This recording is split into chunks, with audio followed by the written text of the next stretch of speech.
So hello guys, welcome to another video. This is the second video of the playlist named DSA with Java. Previously I made the first video of my playlist which is on the topic of Java versus C for DSA. There I explained how Java can be beneficial for you for implementing data structure than C. So it's time to check out today's topic. What topics we will cover today? Introduction, what is DSA, key concept of DSA, type of data structures, then arrays, what is arrays, how to declare arrays, features of arrays and uses and codes, and also linked list, what is linked list, how to create a linked list, features of linked list and how to use a linked list. Today I will cover up all the topics in that video, so stay tuned. So let's understand what is DSA. So DSA basically stands for data structure algorithms. So what the definition of data structure algorithm is already written on your screen, so I don't need to repeat that. What I will tell you that how data structure can be related to our real life. Remember guys, if you want to understand a thing very efficiently, then you must have to relate with your real life. Then you can memorize it very quickly. So let us relate the data structure with our real life. So let us consider an example of a bookshelf. Here book is the data and bookshelf is the data structure where we arrange data, and after arranging the data we can do specific operations just like searching a book or sorting the bookshelf as the book name starts with A comes first, then starts with V comes second, and so on. That's how we are doing operations in a data structures. So let us talk about what are the key concepts of data structure. First, data. Data can be anything from text to audio to image. Data can be anything. We heard another term called information. Then what is the difference between a data and an information? The difference is simple. Data contains raw material. The raw material doesn't have any logical meanings, but an information contains data with some logical meanings. So that make information separate from a data. Second one is data organization. Data structure provide methods for organizing data. Just I give the previous example of bookshelf where we arrange the book as per our need. So we have to identify what should be our ideal arrangement for accessing the books what I need efficiently and fastly. So in data organization we basically do the best possible way of organization technique. We find the best possible way of organization technique to access the data. So our next point is operations. Data structures provide many operations on the data, just like insertion, deletion, updation and searching. This operation can be done on a data structure. And at the end, our most important point is efficiency. The primary goal of the data structure is to optimize the operations on data. So now we have types of data structure. So we have two types of data structure. First is primitive and another one is non-primitive or composite. Int, float, char, boolean and many more is a type of primitive, and linked list, array, stack, queue, tree is non-primitive type of data. So now let us talk about arrays. So what is an array? Array is a collection of similar types of data stored in a contiguous memory location. The explained definition of array is already written on your screen. You can just pause the video and take the note. Also, I would like to mention that I am not here for giving you all the theoretical details of data structure. I am here for giving you the practical knowledge of data structure, how to implement data structure using Java. You can find the theories and all the details in your books, but I would like to provide you the practical implementation with a touch of theory to implement data structure. I think that's what all you need. So now I would like to discuss about how to declare an array. So let's just move into my compiler. So our compiler is opened. Already public class Java DSA Java 2 is already there. So I have just put main method. Then we have to declare the package required to implement arrays, which is import java.util.*. So now I can use arrays. So to declare an array in Java, we have to follow the specific steps, just like data type, then name of the data type equals to new int, and inside that third bracket we have to mention the size of our array. So I will just consider it as 10. So now to insert a data in an array, there are two processes. Just like you can insert the data from user input, or you can do it by your own by accessing like this array 0 equal to 7. So in the index of array 0, 7 is stored. So there was another method to declare array. We can just do it like this. We have to remove the 10 from here, then we have to do like that, 1 2 3. So 1 2 3 will be stored inside the array, and array size will be 3. So let's just print the elements of array, which is system.out.println, and we have to print the array 0, and let's just check the output. So the output is showing 7. So as you can see, I am printing the 0th index value, and it is modified here, that array 0 equal to 7. So 7 is being printed. So how to take input from user? So I will keep it as a 10, and to take input from user, we have to first declare scanner sc equal to new scanner system.in. So what I am doing, I am just making an object of scanner class. So Java is object oriented programming, everything happens within class. So sc is a reference variable for that object which I created of scanner class. So for the user input, I have to declare for I equal to 0 and I is lesser than 10, array I equal to sc.nextInt. So that's how we are taking input from user. So sc.nextInt takes one integer input and stored in the specified index of that particular array. So let's just run that program. And another thing I would like to mention, that to print array as a whole, we have to mention this keyword arrays.toString. Inside that we have to pass our array. So that's how we can print our array in a string format. So our program is compiling.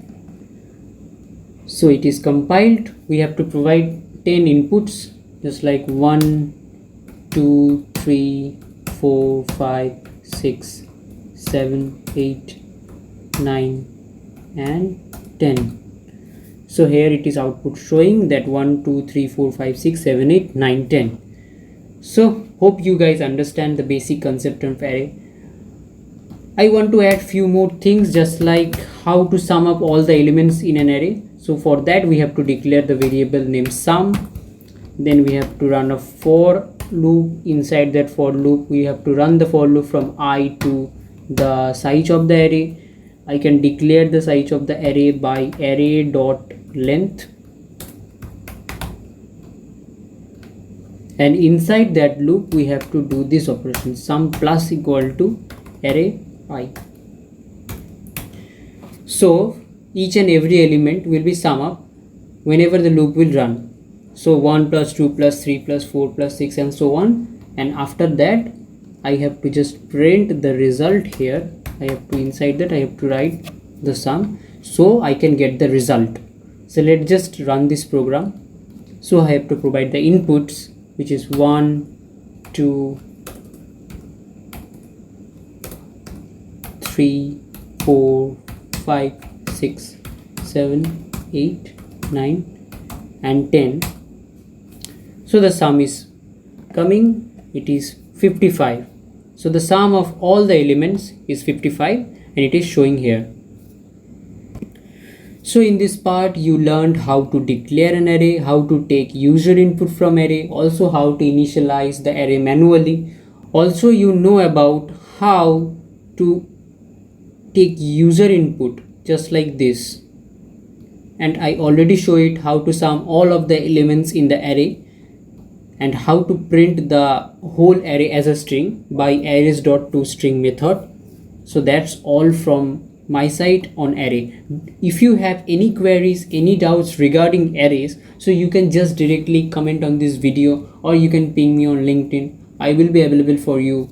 So now let us talk about what is linked list. So what is a linked list?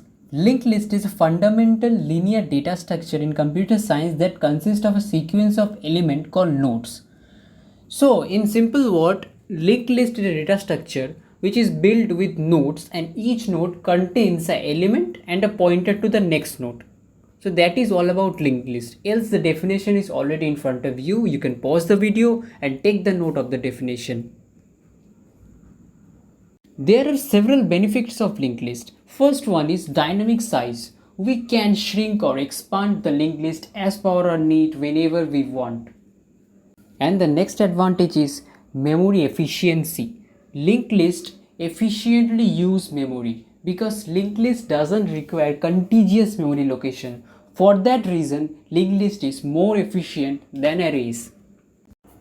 The next point is insertion deletion. The insertion and deletion operation is quite simple in case of linked list, but in case of array it is quite difficult. The first difficulty you will face that the array size is fixed. If the array is full, you cannot just insert another data. But in case of linked list, as linked list is dynamic, so you can push the data as per your need. So it is very easy to work with linked list for implementing the operations like insertion and deletion. Also, at the time of declaration, linked list doesn't require to allocate memory. But in case of array, if you want to declare an array, at that particular moment you have to declare its size. So it will allocate some size. But linked list only allocate memory when you want to allocate. Now I would like to discuss about how to declare a linked list in Java. So let's just move into my compiler. So I am here in my compiler. So at first, to implement linked list with Java, we have to declare a class named node. Your name can be anything, but for convenient I use the class name as node. So inside that class we have to declare integer type of data variable and node type of variable next. So what is this? If we know the structure of a linked list contains node and a node contains a data and a pointer to the next node, right? So here to implement this concept inside that class, we have created two instance variables named integer data and node type of variable next. So then we are calling the argumented constructor of node class, and inside that I am passing the data, and by this dot data equal to data I am declaring the data, and this dot next I am setting is as a null, and I will manually provide the address of the next node. So now I am coming to our public class DSA Java 3. So inside that public class I am written the main method, and inside that I am creating the objects of node class. So each object of node class will contain a data and a pointer to the next node. So how it will work? So let's just check here. Node head equal to new node, and inside that I am passing 10. So 10 will be stored inside the head node as data. Then I am creating another node, second equal to new node 20. So 20 will be stored as data in the second node. So every node, head, second, third, fourth is stored as an object of node class, and I am representing it as a node of linked list. So I think you are getting it. So I have all the nodes, head, second, third, fourth, and each and every node is being created by creating the object of node class. So, but you can notice that each and every object pointing to the null value. So we have to do it manually to point it to the next node. So head dot next will point it to the second node. Second dot next will be point to the third node, and third dot next will be point to the fourth node, and fourth dot next will be pointed to the fifth node. So that's how I am connecting each and every node. So if you want to print the data inside the head node, so you have to just do it just like that, head.data. And if you want the data of the next node, you have to write it just second.data. By this we can easily print the data of our nodes in the linked list. So I'm just compiling it. So the program is being compiled. So as you can see, the 10 and 20 is being printed, the data for the head node and data for the second node. So that's how you can implement the linked list in Java. So I am just repeating another time for you guys. You just have to create a class named node, and inside that class you have to declare two types of variable, another integer type of data and node type next, and inside from that constructor we have to initialize our variables, our instance variables. Then inside that our public class, inside main method, I have to create the object of the node class, and in the each and every object will be the node of our linked list. Then we have to connect the node manually to get the structure of a linked list. So that's how we are getting the structure of a linked list. But this is just a creation of a linked list. There are several features of linked list, just like how to insert in a linked list, how to deletion operation works, how searching works, and each and every functionality has some specific time complexity. I will explain all of the above concept to you guys in the next videos of this playlist. So that's all for today, guys. I am your instructor Soutik Bera. You can directly connect with me from LinkedIn, where you can ask your queries and doubts. By following this channel, you can solve your doubts real time. You don't have to make a comment on YouTube and wait for several months for a reply. You can directly just message me to clear your doubts. Now it is time to say goodbye to you. If you watched till here, then hit the like button and eat sleep code, and don't forget to subscribe.